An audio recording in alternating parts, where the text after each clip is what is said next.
Summary of the Fifth Agreement by Don Miguel Ruiz and Don Jose Ruiz, a practical guide to self-mastery. Do you live your life freely and in accordance with the real truth about yourself and your surroundings? Or growing up, did you gradually lose the ability to explore and create without judging yourself and others? If you agree to let go of the self-limiting habits that prevent you from seeing the real truth, you can recover this power. In this summary, you'll learn how to regain your normal human tendencies by committing to the 5 simple agreements that should guide your everyday life. Hello friends, welcome to Quickist. If you're new here, hit that subscribe button and ring the bell for updates. Chapter 1. We lose our natural human tendencies thanks to the process of domestication and the symbology we're taught. Every day, our mind is influenced by society and the people around us. Our parents and our environment teach us what they've learned and what they believe, and when we take on these beliefs, we become domesticated. Prior to domestication, we go about our normal tendencies without self-consciousness or self-judgment. That is, from the moment we are born, we have tendencies to explore, create, eat, and so on. And we act on these tendencies without question. When we reach toddlerhood, we frolic around naked and carefree without thinking, "I'm too fat," and express our creativity without thinking, "I painted with the wrong colors." We seek to fulfill our needs and instincts simply because it makes us happy. Gradually, though, we're introduced to symbology and use the symbols that we're taught during our upbringing to judge and punish ourselves and each other. But we do need symbology. It's how we express ourselves. That means that the words we use are graphic symbols that we've given a certain meaning in order to communicate through sound and writing. However, the symbology we're exposed to and taught when growing up is loaded with cultural and emotional constraints. The symbology we're exposed to and taught when growing up is loaded with cultural and social values and norms. In this way, we also learn how we ought to be, in accordance with particular values and norms, and we use abstract notions of wrong and right, fat and skinny, beautiful and ugly, and so forth, to gauge these norms. For instance, we might learn that we should go to church every Sunday to be a good Christian, or we should be skinny, smart, and beautiful in order to experience a happy life. Unfortunately, many of us judge and punish ourselves and others for not fulfilling the different shoulds of symbology. And over time, we lose the ability to behave in line with our normal human tendencies, the unself-conscious toddler in all of us. Chapter 2. Our knowledge and truth become relative through symbology. As we grow up, we make agreements with one another and with ourselves. One agreement is to share certain symbologies through which we can communicate, like language, as we learned in the last chapter. You're only able to comprehend what you are reading or hearing now because you agree with the writer on the meaning of the words. Here, the key word is agree. It's not about universal truth. The symbology we're taught feels true because we agree that the symbols hold a certain value or meaning, not because it's the absolute truth.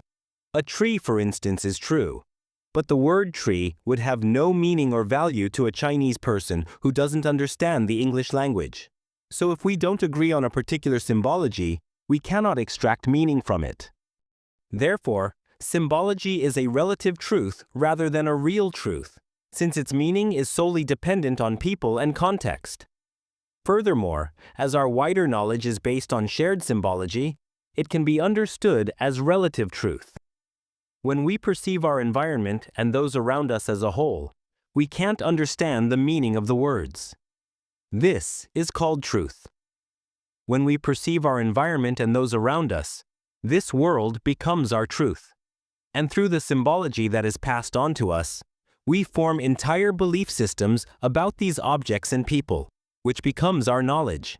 In addition, the various religions, philosophies, and ways of thinking create our knowledge and come about through agreements we make with those around us about shared symbology. For example, in some regions of the world, people have agreed that there is one Almighty God, while in other areas, people have agreed on multiple gods. Everything we know is therefore a symbology shared among certain people, and since this symbology isn't the same for all of us, it can only be a relative truth. So if the majority of what you perceive about yourself is a relative truth created through symbology, how do you know who you really are? By following the 5 agreements. Chapter 3.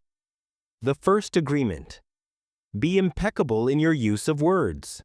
Words are a powerful creation tool. We use them all the time, but many of us don't fully fathom just how much words matter.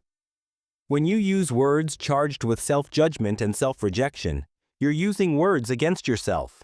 We actually create our life stories through words. But when we speak with self-judgment and self-rejection, the words we use are destructive. For instance, by telling yourself, "I'm not beautiful, skinny, or smart," you are using words to judge yourself.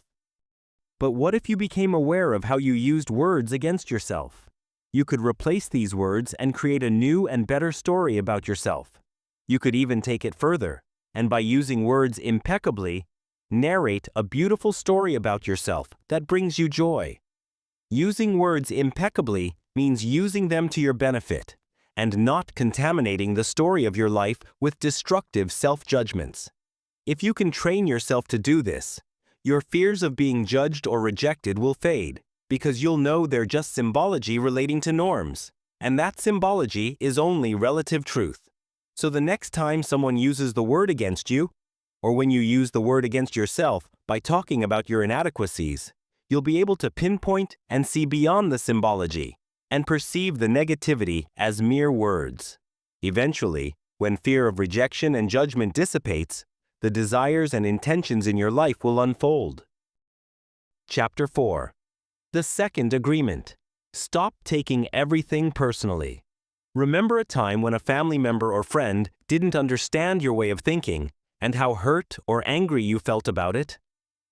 We've all experienced this, but there's really no use in taking misunderstandings or negative opinions to heart. It's vital to remember that the opinions that people hold about you only concern their personal image of you. What they think about you isn't the real you. If you were watching a movie about yourself, which you'd written and directed, and later watched a movie about your mother, which she'd written and directed, they wouldn't share many similarities. Even though all the characters would be the same, including you and your mother, they would be portrayed in the way the movie makers saw them. This is because you view yourself in a certain way, and this would come through in your movie. But as you watch your mother's movie, you'd realize that she sees you differently. Everyone lives the story that they've created about themselves. We form opinions about ourselves, and we form opinions about others. We form opinions based on the story we've created. But this is simply an image, not the truth. It's important to remember that opinions are grounded in personal perceptions that often don't correspond with your own. To free yourself, you must agree to stop taking other people's opinions personally. Whatever your parents, friends, or co-workers think or say about you isn't the real you. Therefore, it makes no sense to take these opinions personally. As you no longer have to worry about the opinions other people have about you, you'll be freer to do whatever you desire, because you'll feel immune to judgment. Chapter 5. The third agreement. Stop making assumptions and you can focus your energy on the actual truth. Have you ever made a false assumption about why someone was late or didn't show up to your meeting or date? Most people make assumptions that turn out to be false, and this can create unnecessary worry and drama. As humans, we have a need to predict, explain, and justify events that happen in our lives, and when we're uncertain about something, we fill in the gaps by imagining what people are thinking, doing, and feeling. But all these assumptions are lies that we tell ourselves, and when we buy into them, we can create hurt and worry. Imagine that you have a daughter who is out partying with her friends, and one night she doesn't make her curfew. You immediately jump to conclusions and think, what if something terrible happened? And a whole host of scenarios start streaming through your mind. Then, a few minutes later, your daughter arrives home safely with a big smile on her face, proving that the drama in your mind was created by your assumptions. There is a far better way to spend your time and energy than by making assumptions, and that is to focus on the actual truth. When we do this, the energy that we would have otherwise invested into making assumptions is used more wisely. For instance, if you assume that a man is evil due to some beliefs he has that differ from your own, then you've distorted the truth by creating an assumption, and all of your energy is drained by this distortion. Chapter 6. The Fourth Agreement. Do your best and incorporate the agreements into your life. You've now learned about 3 agreements. Be impeccable with words. Don't take anything personally, and don't make assumptions. But how can you integrate these into your life? By dedicating yourself to the 4th agreement, always doing your best. When you do your best, you'll find that the first 3 agreements will manifest far more easily in your life. The first 3 agreements will spark positive change in your life, but mastering them won't be possible if you don't practice them to the best of your ability. By doing your best, your old integrated habits of being lazy or unscrupulous with words, of always taking what people say to heart, and making assumptions about other people's behavior will slowly die out. And gradually, you'll begin to regain control over your life. So how do you go about doing this? You must practice them as much as you can. The person you are today wasn't created overnight. Who you are is a part of you. You weren't created overnight. Who you are and how you behave is a result of lifelong practice. Imagine all of the skills you've acquired throughout your life. Whether it's speaking, reading, or riding your bike, you'd be clueless about these things if you hadn't practiced them frequently. Therefore, repetitive practice is essential if you want to incorporate the 3 agreements into your life. Practice is the only way, but it requires patience, so don't fret if you fail to immediately master all of them at the same time. Chapter 7. The 5th Agreement. Be skeptical, but learn to listen. Everyone wants to express their point of view by telling stories about their experience of the world.